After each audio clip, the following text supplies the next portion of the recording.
اچھا لیاقت صاحب، صورتحال کچھ اس طرح سے ہے کہ اس حوالے سے جو لا ہے، جو میڈیکل کے حوالے سے یہ جو قانون اور لا کی جو بات ہے وہ یہ ہے کہ اگر کوئی رورل ایریا ہے جہاں پر دور دور تک آپ کو MBBS ڈاکٹر موجود نہیں ہے، تو وہاں پر کسی بھی ڈسپینسر کو چھوٹا موٹا جو مسئلہ ہوتا ہے جس کے حوالے سے، جیسے کوئی سر درد ہے یا فلو ہے، نزلہ زکام ہے، اس طرح کا کوئی پرابلم ہے، تو وہ بندہ وہاں پر کام کرنے کا اختیار رکھتا ہے، لیکن اس حد تک نہیں، جسٹ لائک فرسٹ ایڈ کی حد تک وہ کام کر سکتا ہے.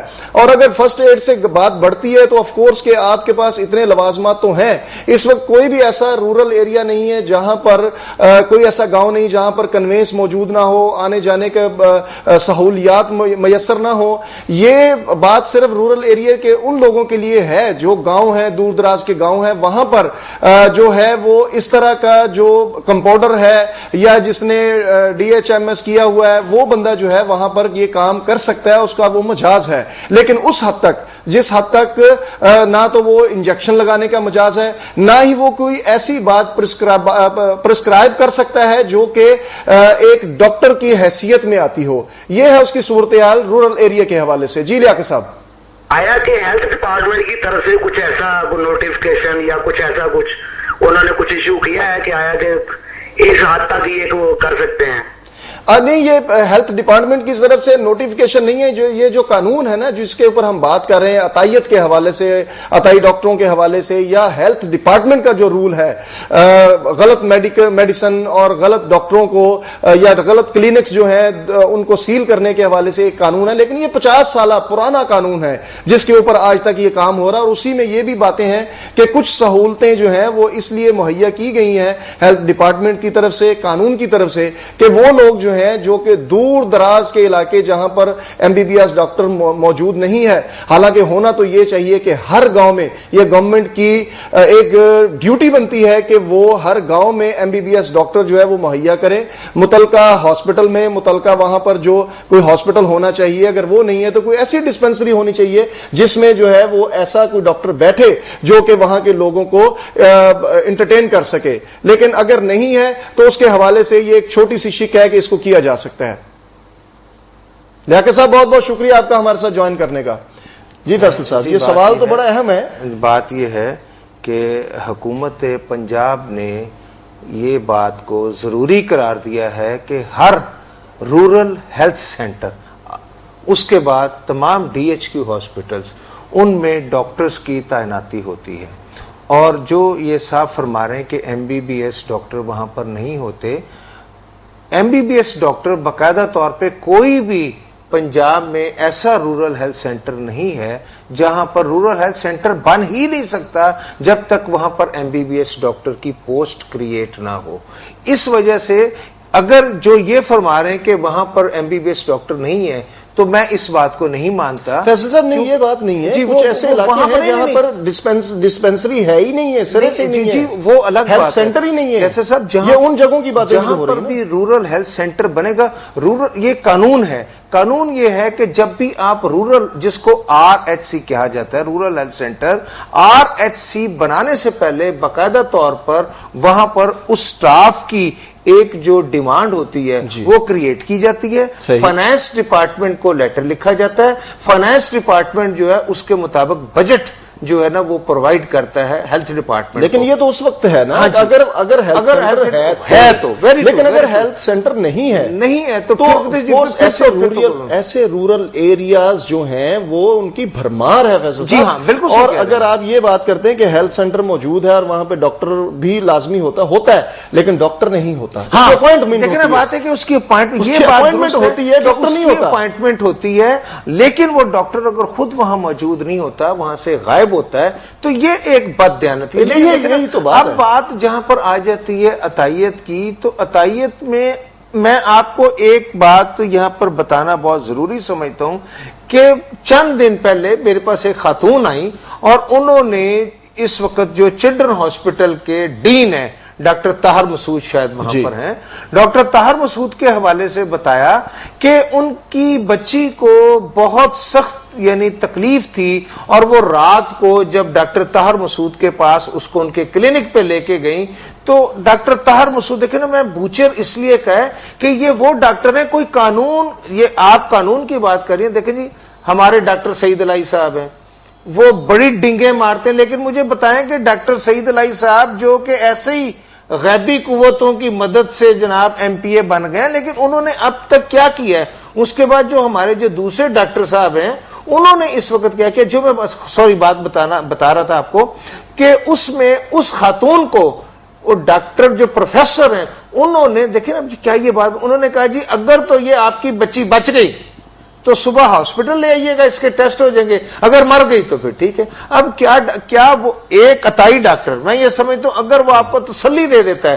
دیکھیں اسلام یہ کہتا ہے کیسے صاحب کہ میں اگر آپ کی تیمارداری کرنے کے لیے جاتا ہوں اور آپ کو خندہ پیشانی سے محبت سے پیش آتا ہوں, آپ کے لیے پھول لے کے جاتا ہوں, یقین کیجئے کیسے صاحب آپ کی طبیعت بحال ہو جائے گی کیونکہ آپ ٹینشن میں ہوں گے. تو عطائیت جو ہے, اگر کوئی عطائی ڈاکٹر جو ہے اپنی محبت سے علاج کرتے ہے وہ غلطی کہ وہ عطائی ڈاکٹر نہیں کر سکتا, لیکن کم از کم ہمارے ڈاکٹروں کو یہ سوشل ٹریننگ دینی چاہیے.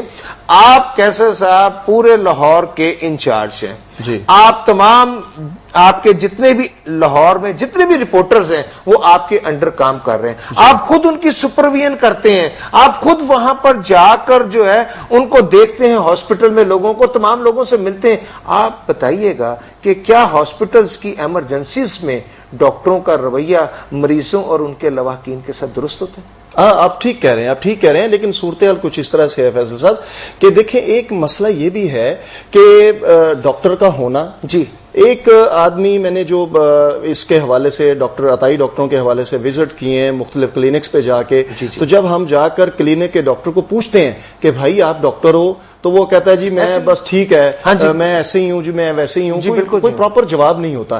لیکن وہاں پر بیٹھے ہوئے لوگ یہ واویلا مچانا شروع کر دیتے ہیں جی کہ اس کے ہاتھ میں تو بہت شفا ہے, ہمیں تو اتنے عرصے سے یہاں سے دوائی ہم لے رہے ہیں. لیکن شفا میں یہ جو آپ نے بات کی ہے نا کہ کسی کی تیمارداری کر دینا یا کسی کو حوصلہ دینا وہ کچھ اور بات ہے. ایک فیصل صاحب ایک کال ہے, اس کے بعد ہم اس بات پر. السلام علیکم جی, غالباً لائن کٹ گئی. جی آپ اچھا, بات یہ ہو رہی ہے کہ حوصلہ کسی کو دینا کچھ اور بات ہے. میں نے پہلے بھی کہا ہے کہ فرسٹ ایڈ کی حد تک آپ کسی کو بھی کوئی بھی میڈیسن ایسی جو کہ فرسٹ ایڈ کی حد تک جاتی ہے جس کے بارے میں آپ کے پاس نالج ہے جس کے بارے میں وہ آپ فرسٹ ایڈ دے سکتے ہیں, لیکن آپ پراپر ڈاکٹر کے پاس جائیں. اب عطائی ڈاکٹر کا کسی بندے کا علاج کرنے کا مطلب یہ تو نہیں ہے کہ وہ ڈاکٹر ہو جاتا ہے. اگر اس کی دوائی سے کسی کو آرام آ رہا ہے تو اس کا مطلب یہ تو نہیں ہے کہ وہ ڈاکٹر ہے. کیسے صاحب most of the people not even in Lahore all over the Pakistan. جی بات فیصل صاحب ایک کال ہے. السلام علیکم جی. وعلیکم السلام جی, کون سا بات کریں گے اور کہاں سے؟ میں جی سر لاہور سے بات کر رہا ہوں. جی فرمائیے. جی فرمائیں. جی یہ سروس ہاسپٹل میں میری والدہ کو نا ڈینگی ہوا تھا. جی میری والدہ کو نا ڈینگی ہوا تھا, تو سروس ہاسپٹل میں گئے ہیں, لیڈی ڈاکٹروں نے اچھا برتاؤ نہیں کیا, وہاں کا رویہ کچھ ٹھیک نہیں تھا, پیشنٹ کو اچھے طریقے سے وہ ہینڈل نہیں کرتے. جی بہت پریشانی کا سامنا کرنا پڑا. اچھا, ہمارا یہ آج کا پروگرام جو ہے وہ عطائی ڈاکٹروں کے حوالے سے, آپ کیا سمجھتے ہیں کہ کبھی آپ بھی ایسے ڈاکٹر کے پاس گئے ہیں جو کہ MBBS ڈاکٹر نہیں ہے, اس کا رویہ کیسا ہوتا ہے؟ ان کا بھی یہی ہوتا ہے. پہلے یہاں پہ ہم نے کافی چیک اپ کروایا ہے, وہ جی دوائیوں پہ دوائیں, پیسے ہمارے بہت زیادہ لگے ہیں, ٹھیک ہے, تو اس کے بعد انہوں نے کہا جی انہیں ہاسپٹل لے دیں. جی بہت بہت شکریہ آپ کا. فیصل صاحب یہ بات آپ کی سچ ہے, یہ اس بات کی گواہی ہے اس بندے کی کال کہ آپ جب تک ہم کیا کر رہے ہیں کہ عطائیت کو پنپنے کا موقع ہم دے رہے ہیں, جو صحیح ڈاکٹرز ہیں, جو اصل ڈاکٹر ہیں, جو MBBS ڈاکٹرز ہیں جنہوں نے, لیکن پرابلم یہ آ رہی ہے کہ جب وہ ڈاکٹر بنتے ہیں, اب دیکھیں نا, اب ایک اسٹوڈنٹ کو میڈیکل کا داخلہ لینے کے لیے آپ کو پتا ہے کیسے کیسے پاپڑ بیلنے پڑتے ہیں, وہ کیسے MBBS ڈاکٹر بنتا ہے, اس کے گھروں کے برتن تک بک جاتے ہیں. جب وہ MBBS ڈاکٹر بنتا ہے تو پھر وہ پرانی لسٹیں نکال لیتا ہے جب سے وہ اس نے شروع کیا میڈیکل میں حصہ لیا, وہ پورے پروسیس کو لسٹ بنا لیتا ہے, پھر اس کے بعد کہتا ہے کھال اتارنے کا کام, اب سامنے آ جاؤ میری باری ہے, میں اپنی باری پوری کروں گا. اب معاملہ یہ ہے کہ کافی سارے معاملات ایسے ہیں جس میں گورنمنٹ ڈائریکٹ انوالو ہے. گورنمنٹ کو چاہیے کہ میں نے پہلے بھی پچھلے پروگرام میں یہ بھی کہا تھا کہ عطائی ڈاکٹروں کے اوپر اچانک دھاوا بول دینا اور ان سے بات کرنا. یہ ڈاکٹر زاہد ہیں ہمارے ساتھ, MS ہیں میو ہاسپٹل کے, ہم ان سے بات کریں گے. السلام علیکم جی ڈاکٹر صاحب. وعلیکم السلام. ڈاکٹر صاحب زاہد صاحب کیسے ہیں آپ؟ جی اللہ کا شکر. ڈاکٹر زاہد صاحب, ایک وزیر اعلیٰ پنجاب کی طرف سے ایک آپریشن شروع کرنے کی ہدایت جاری کی گئی ہے عطائیت کے خلاف, عطائی ڈاکٹروں کے خلاف, آپ کیا کہیں گے اس بارے میں؟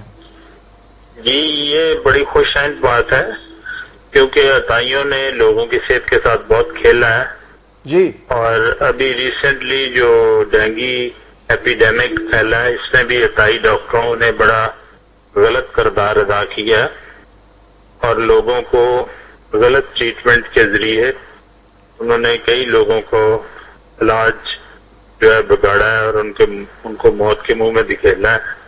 اس لیے عطائی ڈاکٹروں کے خلاف جو بھی وزیر اعلیٰ پنجاب نے قدم اٹھانے کا اعلان کیا وہ بہت خوش آئند ہے. ڈاکٹر صاحب یہ بتائیے گا کہ یہ تو چلو عطائی ڈاکٹروں کے خلاف آپ کہتے ہیں کہ خوش آئند قدم ہے یہ وزیر اعلیٰ پنجاب کا, لیکن بتائیے گا یہ کہ ان ڈاکٹروں کے بارے میں آپ کیا کہیں گے جو MBBS ڈاکٹر ہیں, جو عطائی ڈاکٹروں کے دروازوں کے اوپر جن کے بورڈ لگے ہوئے ہیں, ان کے باہر لکھا ہوا ہے میو ہاسپٹل کا سرجن, میو ہاسپٹل کا فلاں ڈاکٹر, اس کے بارے میں آپ کیا کہتے ہیں؟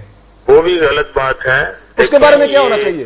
جو صحت, انسانی صحت کا معاملہ ہے بہت سینسیٹیو ہے جی. اگر کوئی پڑھا لکھا شخص جو کہ ڈاکٹر ہے ایسی حرکت کرتا ہے تو وہ بھی قابل مذمت ہے اور ایسے لوگوں کو کے خلاف بھی ایکشن لینا چاہیے جو کہ اس قسم کی حرکتیں کرتے ہیں اور عطائی ڈاکٹروں کا ساتھ دیتے ہیں اور وہاں پہ اپنے بورڈ لگاتے ہیں اور بیٹھتے نہیں ہیں اور ان سے اس قسم کی ناجائز فائدہ حاصل کرنے کے لیے اپنا بورڈ لگا دیتے ہیں. اچھا ڈاکٹر زاہد صاحب, آپ ایک سینئر ڈاکٹر ہیں, آپ سے میں یہ پوچھنا چاہتا ہوں کہ یہ کوئی پلاننگ ہے یا پیچھے سے کسی نے خاص طور پہ یہ ہدایت جاری کی ہے کہ حکومت پنجاب جو ہے وہ اب جب ڈینگی کو سنبھالنے میں بری طرح ناکام ہو چکی ہے تو اب چاہے وہ کسی بھی ہاسپٹل کا MS ہو یا کسی یونیورسٹی کا وائس چانسلر ہو, وہ بڑی خاموشی کے ساتھ, بڑے بھولے پن کے ساتھ, بڑے پیار سے یہ بات جو ہے وہ ڈال رہا ہے عطائی ڈاکٹروں کے اوپر.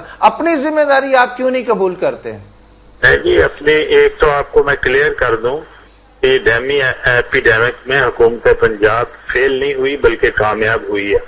اگر حکومت پنجاب بر وقت اقدام نہ کرتی تو جس طرح کا ایپیڈیمک پھیلا تھا یہ ہزاروں کی تعداد میں یہ لوگوں نے افیکٹ ہونا تھا اور یہ بر وقت اس کا جو صحیح طریقہ کار ہے وہ اپنایا گیا ہے اور ہسپتالوں میں بھی علاج کیا گیا اور باہر ملک سے اسپیشلسٹ ڈاکٹروں کو بلا کے یہاں کے ڈاکٹروں کو ٹریننگ دی گئی اور ہزاروں مریضوں کا علاج کیا گیا جو کہ صحت یاب ہو کے گھروں کو جا چکے ہیں. ڈاکٹر زاہد صاحب بہت بہت شکریہ ہمارے ساتھ جوائن کرنے کا, اپنا خیال رکھیے گا. بات یہ ہے فیصل بھائی کہ آپ کیسا بھی سوال کر لیں, آپ دیکھیں مسئلہ یہ, اس میں کوئی شک نہیں ہے کہ ایکچولی یہ لوگ جو ہیں یہ عادی ہو چکے ہیں لوگوں کو زہر باقاعدہ طور پر چینی میں لپیٹ کر یا یہ جناب کسی گلاب جامن کے اندر رکھ کے زہر کی گولی دے دیتے ہیں. دیکھیں آپ, یہ قصائی ڈاکٹر جو ہیں انہوں نے اصل مجرم جو ہے نا عطائیت کے, وہ کیسر صاحب میں سمجھوں گا یہ قصائی ڈاکٹر ہیں, میں تمام ڈاکٹروں کی بات نہیں کر رہا, لیکن جو قصائی ڈاکٹر ہیں انہوں نے بیڑا غرق کر دیا اس پروفیشن میں, اور سب سے بڑا بیڑا غرق جو کیا ہے نا وہ تعلیم کے شعبے کا اور صحت کے شعبے کا وہ بیوروکریٹ نے کیا ہے. جب تک اس بیوروکریٹ کو جو ہے نا وہ گھسیٹ کے یہاں سے سیکریٹریٹ سے نکال کے وفاقی حکومت کے پاس نہیں بھیجا جائے گا یہ معاملہ کبھی درست نہیں ہوگا. ناظرین صورتحال کچھ اس طرح سے ہے کہ یہ ہمارا پروگرام جس کی یہ دوسری قسط چل رہی ہے جو آپ کے سامنے ہم پیش کر رہے ہیں عطائی ڈاکٹروں کے حوالے سے. آج بھی ہم عطائی ڈاکٹروں کے حوالے سے ہی بات کر رہے ہیں. آپ لوگوں کو اس بات کی آگاہی دے رہے ہیں کہ یہ پروگرام آپ کو یہ بتا رہا ہے کہ عطائی ڈاکٹروں کا سلسلہ کیا ہوتا ہے اور اصل ڈاکٹر جو MBBS ڈاکٹر ہے اس کی صورتحال کیا ہوتی ہے. ہم اس کے بارے میں آپ کو مزید تفصیلات بتائیں گے اور مزید وہ کرپشنیں آپ کے سامنے لے کر آئیں گے جو عطائی ڈاکٹروں کی ہیں اور دوسرے ڈاکٹروں کی ہیں. ہمارے ساتھ رہیے گا. ایک چھوٹے سے بریک کے بعد واپس آتے ہیں آپ کے ساتھ.